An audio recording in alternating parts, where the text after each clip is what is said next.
Hello, America. More than 5 years ago, I started warning Americans about the unsustainable path that our government was leading us down under George W. Bush. Again, I told you 3 years ago, and every economic expert laughed me off. Everybody's still talking about signs of our recovery, but today history was made because the thing that would never ever happen took place. The S&P just lowered a U.S. outlook to negative. What does that mean? Well, it used to be stable because America was a stable country. If you go out and get your credit card and you're paying, let's say, 12% interest, and you start to look unstable, you look like you can't pay your bills. Do they raise or lower your interest rates? Does it make it easier or harder for you to get a loan? This is what happened to our country today that everyone has said to me for the last 3 years can never happen. I said it would happen when George Bush was in office. You could only see it coming because it's there. It's the way math is math. I remember having the discussion with you in 2007 about ethanol. 2007, I asked you, how is burning our food supply a good idea? I predicted at the time that we would be hated around the world because people would starve to death so we could have fuel for our cars. Again, I was a fearmonger. At the bottom of the hour, I want the media to report on the fearmongering of the head of the World Bank, who now says we are one world shock away, like an earthquake in Japan, from a global crisis and food prices skyrocketing. And they are skyrocketing. Food prices, let me show you this. Remember, they said last fall, don't listen to Glenn Beck. He's telling you crazy things like store food.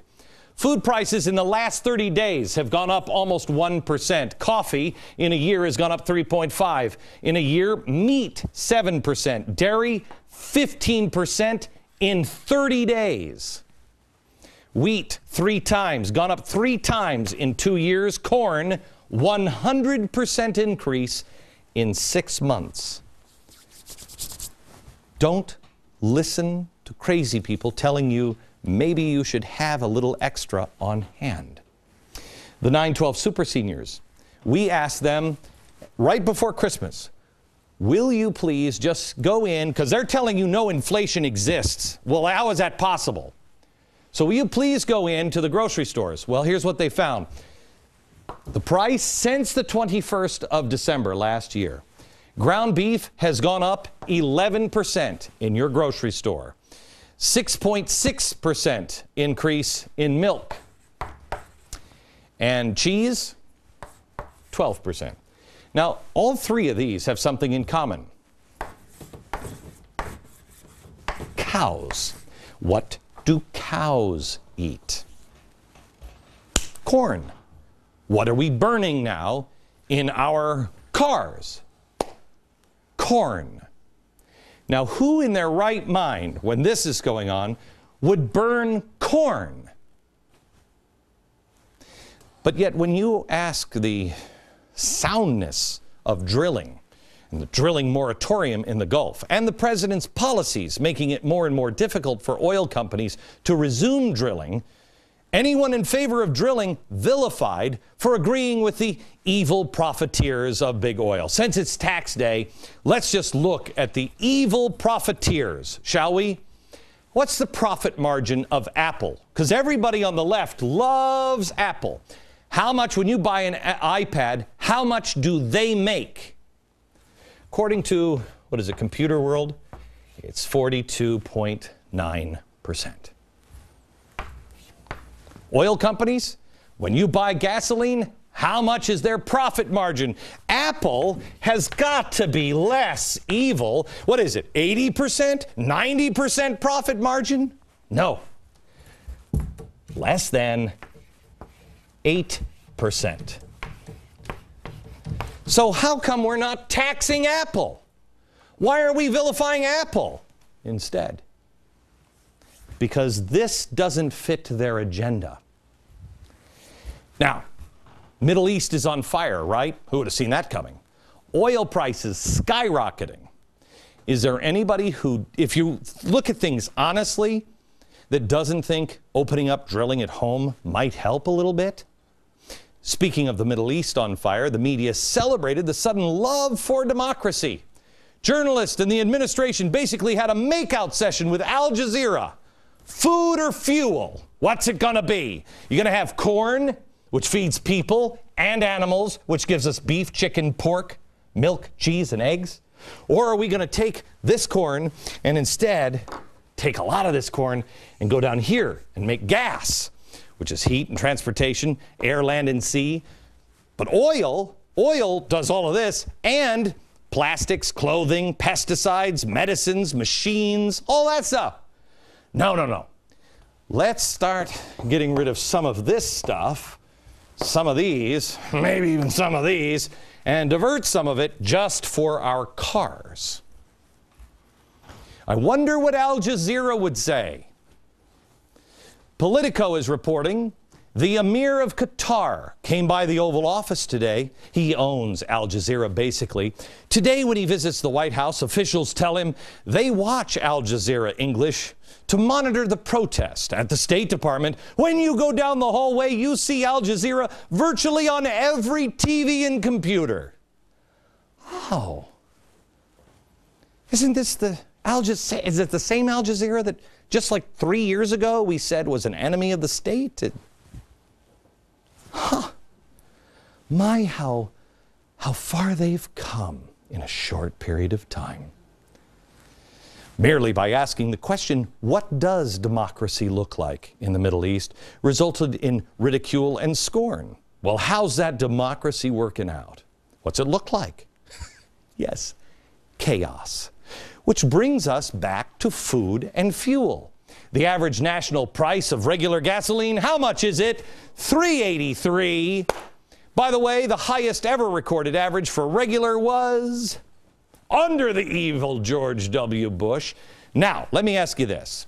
Bring it back to the irregular price, please. There it is. Do you think, Price is Right, that number is going to go higher or lower? What do you think? We're entering the summer months. It always goes higher. And the Middle East is on fire. So what happens? What happens to our food prices with the transportation and the heat? What happens to our food prices coupled with the fact that we're using more corn? Look, gang, it's not going to get any better, and the Saudis that we have become dependent on are not pumping any more oil. In fact, the Saudis said today that they're going to reduce the amount they are pumping by 800,000 barrels because they say there's a world surplus. I know, it's only $3.83 a gallon. And more regulations are coming your way. Thank you, Cass Sunstein. Do your own homework. Do your own homework. Red State's reporting today, and you can bet that it's got Cass Sunstein's fingerprints all over it, that the ATF is now seeking to limit firearms based on their definitions of what is appropriate for sporting use. I didn't even think that sporting use was even a consideration for the Second Amendment. Firearms for sporting. Who would have seen that one coming when the Bill of Rights was written, huh? Republicans and Democrats, the politicians and the media assured the public, assured me. I even had a Republican senator tell me, oh, this guy, oh, he's a man of his word. When we said he wants to control Americans like little lab rats, they said, no, this is what he said at school. Ow.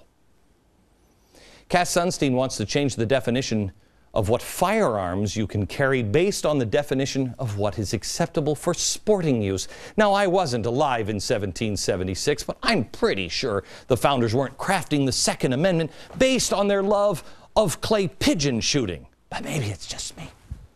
Because I see America a little differently than the way, Cass Sunstein does and the president does. The president sees the Constitution as a charter of negative liberties.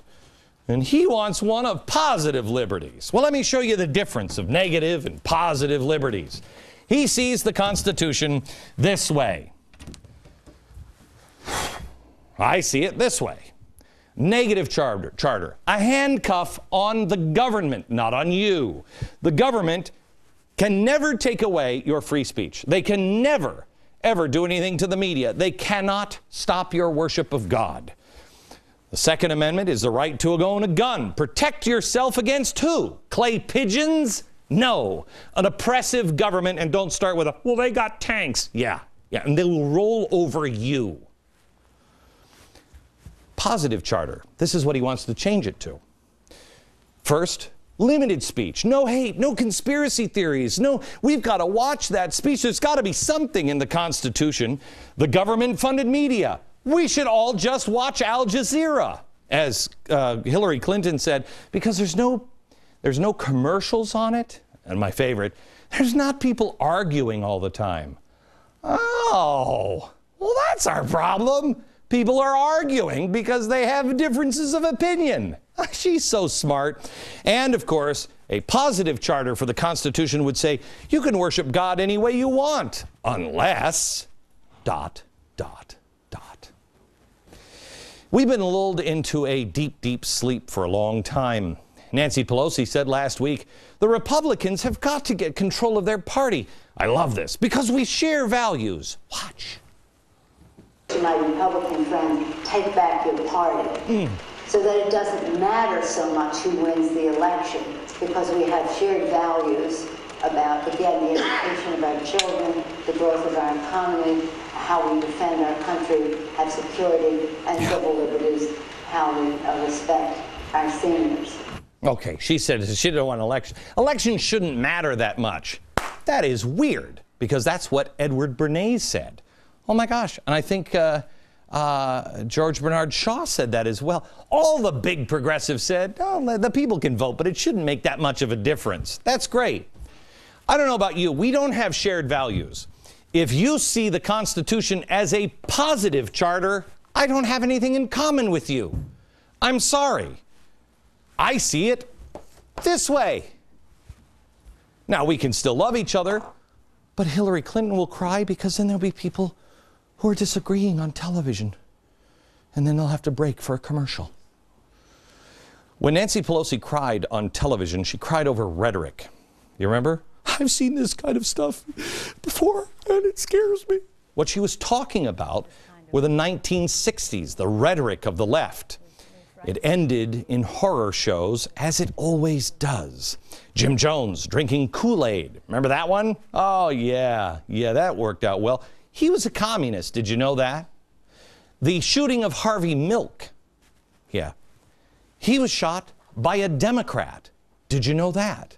So, yes, Nancy has seen it before. But if she's so sincere, well, where is she now? Where are the others that were so sincere about Gabrielle Giffords? Why aren't they talking about what happened this weekend? Well, I'll tell you why. Because the government and much of the media has the same. They have the shared values, you see. Where is NBC and CBS and CNN on the thugs all across the country just this weekend? It wasn't too long ago that none of us believed the things that we do now. I remember holding up this book on television. This is from the July 1st, 2009. People called me crazy. I said at the time, this book is about the coming insurrection, and it would happen in Europe. And it did, and the unrest continues there. I said that it would happen in the Middle East, and it did, and the unrest continues there. I said that it would happen in America, and it did, and the unrest is only getting started. Since we last met, 10 days ago? Here is what has happened. Leftists were out in protest over the weekend in Madison, Wisconsin. The AFL-CIO union thugs actually booed the playing of the national anthem. Here it is.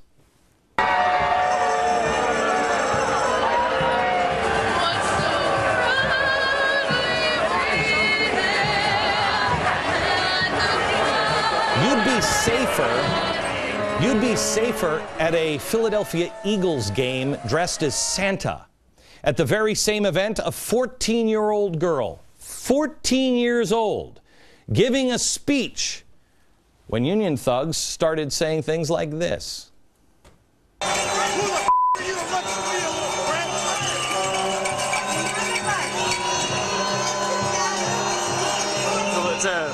Look at 13-year-old girl that said who's speaking right now on the big screen, and this is how this guy's responding. Do your homework, you spoiled little brat. You can't drive this license when you tell me what to do. Right here, honey. Hands your problem. Go back to your room.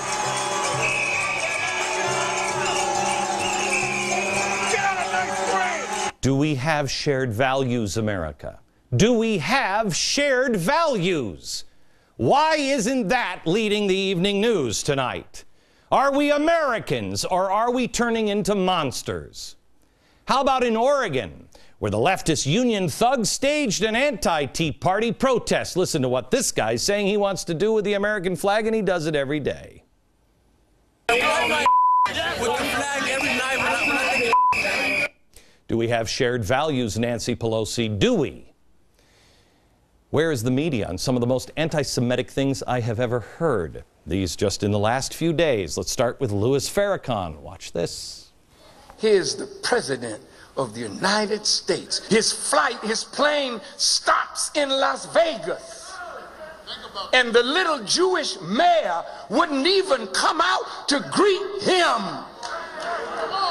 How you gonna greet a president?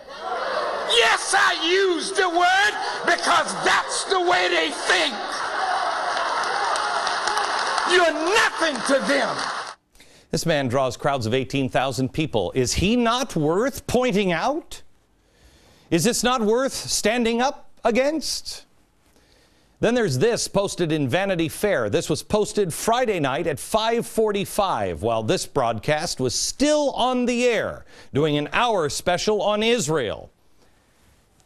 Vanity Fair wrote, his guests are Pastor John Hagee, the portly apocalypto preacher man, Dori Gold, the ambassador to the United States from Israel, Dori Gold, notable Israeli bore, and an American rabbi whose name I'll jot down the moment he says something interesting. It was hatred.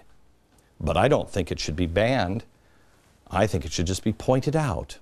And I'm wondering if the gaggle of George Soros groups are going to line up to take out attack ads on the gentleman that wrote it. Again, just recapping the things that have happened since we last met. Bill Ayers did an interview, which in it he again clearly states he does not regret bombing the Pentagon and other government targets. Here he is. Let's just take it from the top then. Do you regret setting those bombs? Not at all. And the reason is no one was hurt, no one was killed, property was destroyed. Meanwhile, every week that the war went on, 6,000 people were killed. Weather Underground indeed did take responsibility for a handful, maybe a dozen, extreme acts of vandalism. That's true. That's true. And so compared to what was going on every day in Vietnam, including the illegal bombing of cities, which John McCain took part in, and he is, of course, a war criminal. Okay. Extreme acts of vandalism. He's defining a 1970 pipe bomb in San Francisco, attributed to the group killing one police officer and severely hurting another.